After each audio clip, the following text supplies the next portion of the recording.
Ahora el doctor Miguel Guirao. Gracias. Es doctor en Medicina y Cirugía de la Universidad de Granada, profesor titular de Anatomía y Embriología Humana, académico de número de la Real Academia de Medicina y Cirugía de Andalucía Oriental, comunicación médica. Nos va a hablar de la participación de la Universidad de Granada en la difusión de las terapias complementarias. Gracias. Bueno, dos cosas. Primero, yo quiero dar las gracias al comité organizador por que me hayan invitado a hablar de un momento, yo digo, histórico, de todas estas terapias complementarias y lo hago en homenaje al profesor Guirao, que era mi padre. Por eso he aceptado, porque he entendido que era un homenaje a una persona que en su momento hizo mucho por estas terapias complementarias. Y en segundo lugar, pedir un poco perdón, porque se está hablando y hay una necesidad de hablar de terapia, de patología, de enfermedades, de formas de actuar y tal, y yo no voy a hablar de nada de eso, voy a ocupar media hora. Pero, en fin, me lo han pedido y yo con mucho gusto lo hago. Bien, como están viendo ahí, está la fachada de la Facultad de Medicina, la Universidad de Granada, y también ahí a la derecha está la Real Academia de Medicina, que en aquel momento tuvo mucho que ver en todo este proceso que les voy a contar. Este es el personaje. El personaje es el profesor Guirao, Miguel Guirao Pérez. Murió hace ya 13 años. El año que viene hará un centenario y lo celebraremos como corresponde. Y ha sido uno de los... Yo en su momento decía el que más, pero un maestro mío me dijo, nunca diga el que más. Uno de los más longevos de la Universidad de Granada, porque ha estado más de 60 años ligado diariamente a la Universidad de Granada. Cuando él tuvo una enfermedad que le duró 50 días y se murió, y el primer día de esa enfermedad estaba sentado en la mesa de su facultad y estaba yo con él, y estábamos haciendo una cosa, y esa noche, el día de la Candelaria, se puso malo y 50 días después se murió. O sea que hasta el último día estuvo sentado en su facultad. Y claro, a mí me han pedido muchas veces que hable de mi padre, lo van a ver ahora, y que hablen de mi padre, pero yo también en alguna manera he sido protagonista de esto. Estaba a su lado y hemos hecho muchas de estas cosas juntos, pero todos acudimos a la fuente, a dónde estará, nos vamos a la biblioteca. No, en mi casa nos vamos a esa pared. En esa pared hay 199 álbumes de fotos que él hizo día a día y está toda su vida y toda nuestra vida.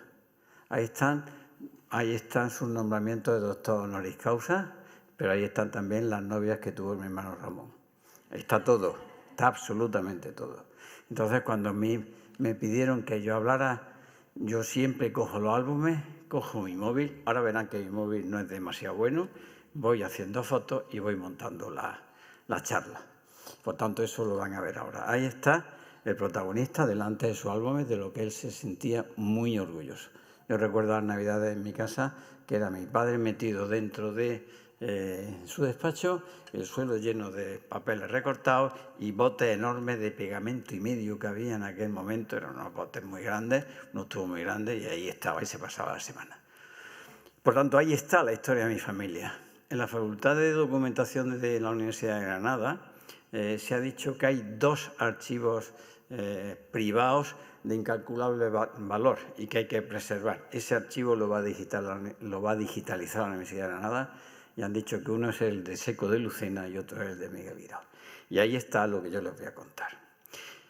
He dicho que ahí había 199 álbumes, porque el 200 es este. El 200 me encargué yo de hacerlo. En ese libro, Miguel Guirao, en el recuerdo del hombre que brilló con luz propia, ese se hizo de una manera casual. Yo nunca pensé que haría eso. Pero cuando se murió fueron muchos homenajes.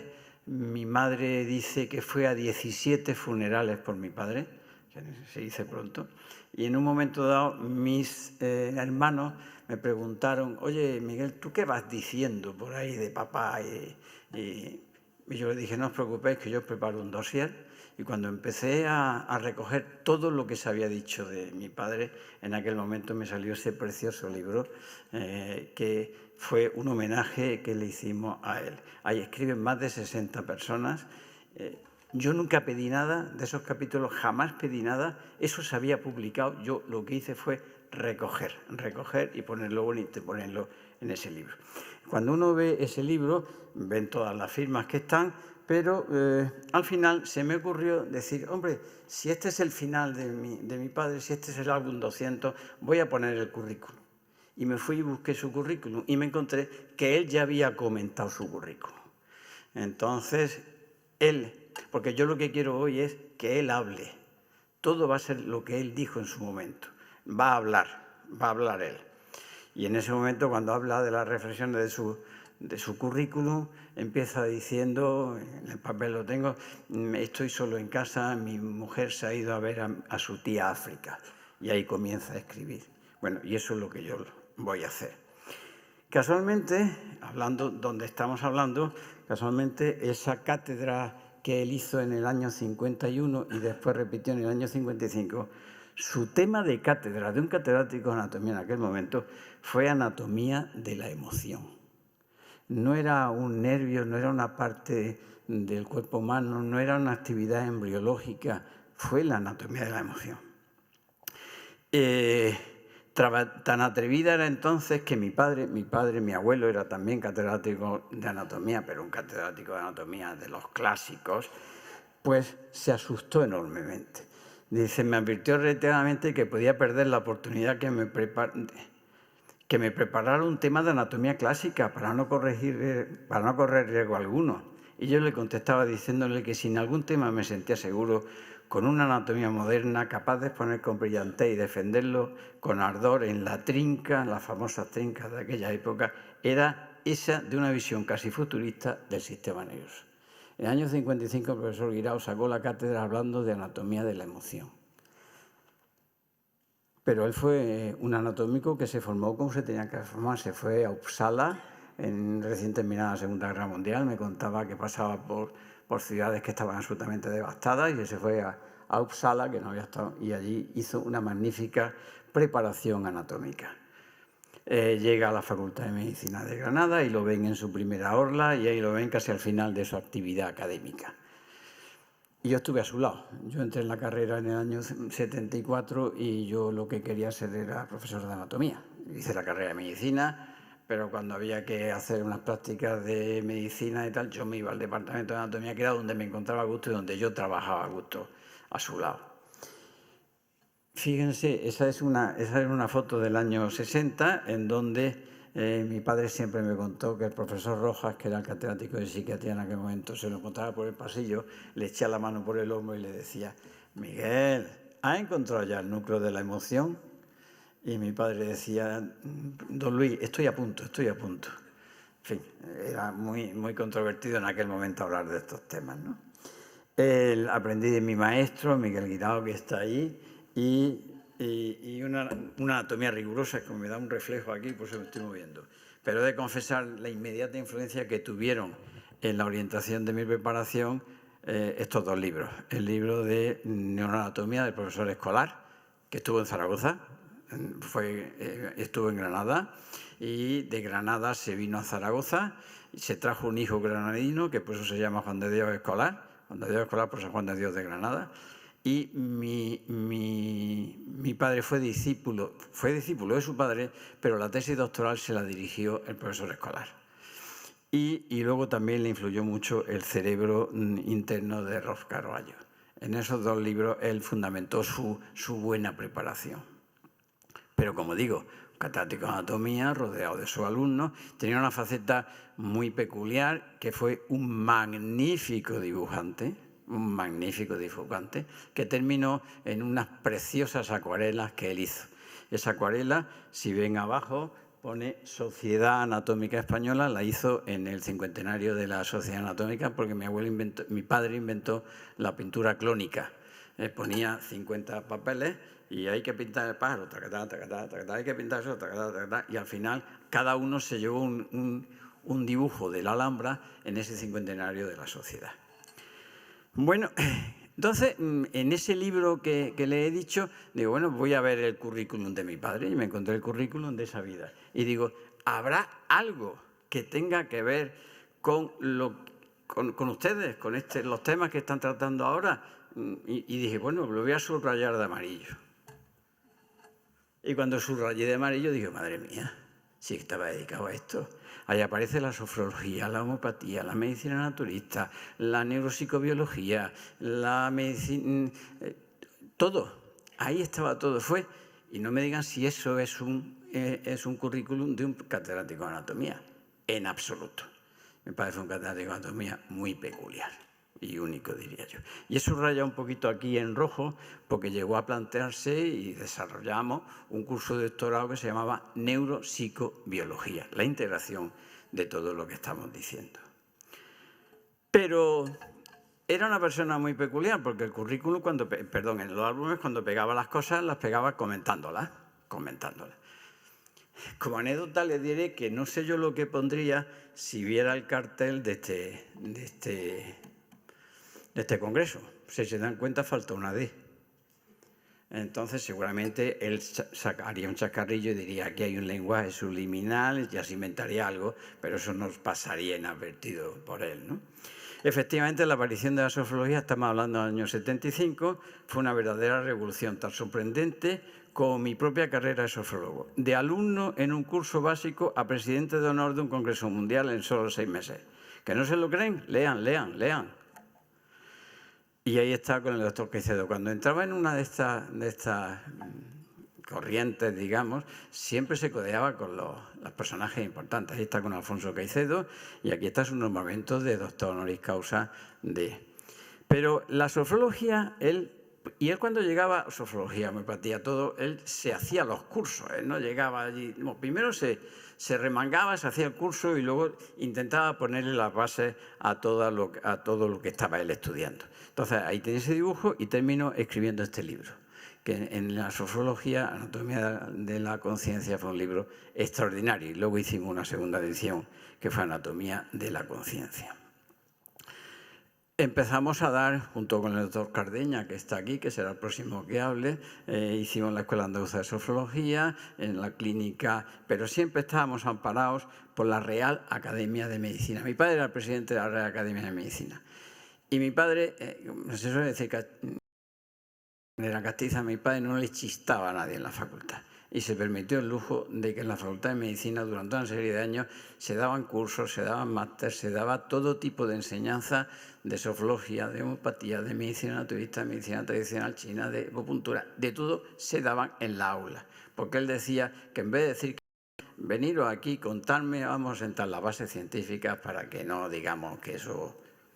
Entonces, y aparecieron por la casa, por nuestra facultad, empezaron a aparecer, ahí está Mariano Espinosa, que llevaba la Federación Madrileña de Sofrología, ahí está Yves Dabrou, íntimo amigo de casa, cuántas veces fuimos a su casa, Rollán, a los cursos de sofrología que daba, aparecieron los que llevaban la Escuela Aragonesa de Sofrología, ahí está el doctor Crucelaegui, Antonio Crucelaegui, era un ir y venir constante por Granada.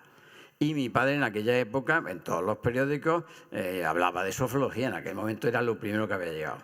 Y él siempre había que hacer un comentario. Yo no dije la mitad de eso, estuvo en Sudamérica con la sofrología y dice, pues anda que hablé poco, cuando hablaba de esos cursos donde él era el protagonista en esos cursos. Llega la Silvamin Control, el padre medita, se hace el curso. Y llega la meditación trascendental, se hace el curso, creo que pagó 2.000 pesetas por ahí, no sé qué, y se hacía el curso. Ahí está con el título, con Maharishi Mahesh Yogi. Los que daban los cursos allí venían por casa, ahí está Esther. Pero es que luego, ese curso, al año siguiente, que acababa de hacerse un curso de meditación trascendental, al año siguiente lo llamaron a Suiza y lo sentaron a la derecha de Maharishi Mahesh Yogi. Antes estaba con Alfonso Caicedo, con más. Es decir, que es que cuando llegaban con don Miguel, con estas técnicas, se encontraban que hay un científico que les ponía unas bases sólidas para que se entendiera, desde la ciencia, se entendiera todo esto, ¿no? Ahora llega la sofología y dice, ahora se nos hace médico acupuntor, le va a pinchar a su... Bueno, pone puntos suspensivos, pero se hace acupuntor, ahí está el certificado, se reúne con los acupuntores en Granada, ahí está Alfonso Peral, hijo de José Peral, que era quien había llevado la acupuntura. Terminamos llevando a Jean Bossy, estuvo en Granada, una persona encantadora, y montamos un curso fantástico. Ahí hicimos una tesis doctoral que se la estamos enseñando a Mariano, hicimos incluso un máster, había unos másteres de acupuntura en aquel momento. Pero el esfuerzo, mi padre era una persona que ya os digo, que le pilló la enfermedad estando en el despacho, se metió en los años 90, que ya se jubiló, como ahora verán, se jubiló, le encargaron que pusiera en marcha el aula de mayores, que fue modelo en España y tal, y tanto esfuerzo le costó el ordenador, tanto esfuerzo que terminó con una diplopia, y le diagnosticaron una diplopia. Y él, pues bueno, con el cachondeo típico que tenía, pero lo trató Mari Carmen Fajardo Contreras, que era quien llevaba los cursos formativos de acupuntura en aquel momento. Y bueno, y dice que la acupuntura, como no y tal, pero siempre había que sacarle punta a un lápiz. Entonces enseguida pone ahí que le estaban pinchando y que estaba sangrando a chorros por todos lados, ¿no? Es decir, el álbum me tiene mucho de ciencia, pero mucho de la parte peculiar que tenía el profesor Guirao de tratar los temas. El más serio le sacaba punta y lo hacía muy, muy mundano, ¿no? Ahí está que al final, aguja de oro, tiene todos los premios posibles que haya por haber, ¿no? También la medicina naturista, el primer curso de medicina naturista que se hizo patrocinado por la Real Academia de Medicina. Ya era raro que una facultad, una universidad y una Real Academia patrocinara todos estos cursos. Y ahí está, en aquel momento Silverio Palafox llevaba la asociación, pero luego al final el chascarrillo, la experiencia del cursillo fue muy natural. Ahí está mi padre, mi hermano, mi cuñado, mi sobrino durmiendo. Bueno, siempre había que... Y en medicina naturista pues escribió un artículo, Medicinas Alternativas, ¿por qué? Y es curioso porque en el título de la revista en aquel momento ponía Medicina Alternativa, ¿vale? Y dice que nadie intente presentar alternativa a la anatomía, fisiología, patología y tantos pilares de la medicina en vigencia, solo ofrecer ciertas alternativas terapéuticas sin imponerlas. La manera más firme de conocer la verdad, mejor alguna verdad, es dejar que la expongan quienes las pregonan y, en su caso, darles la oportunidad de demostrar su eficacia. Y mi padre siempre dijo, no, mire usted, aquí no hay medicina alternativa. No hay medicina, no hay más que una, y lo que estamos dando son complementos a la medicina. Un estudiante de medicina, el primer día de clase, le entregamos un maletín abierto.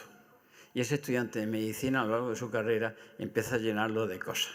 Lo empieza a llenar de 1000 cosas, de aspirina, de bisturí, de terapia, de no sé qué, de agujas de acupuntura, de terapias, de dosis de homeopatía, y luego él que use lo que quiera. Esa era la definición que él utilizaba, ¿no?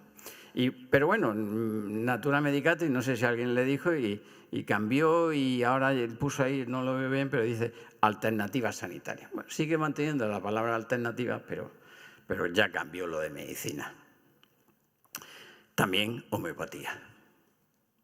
Bueno, y en esos 4 álbumes que él hizo, Jubilación, ahí está todo lo que les voy a contar a continuación, ¿vale?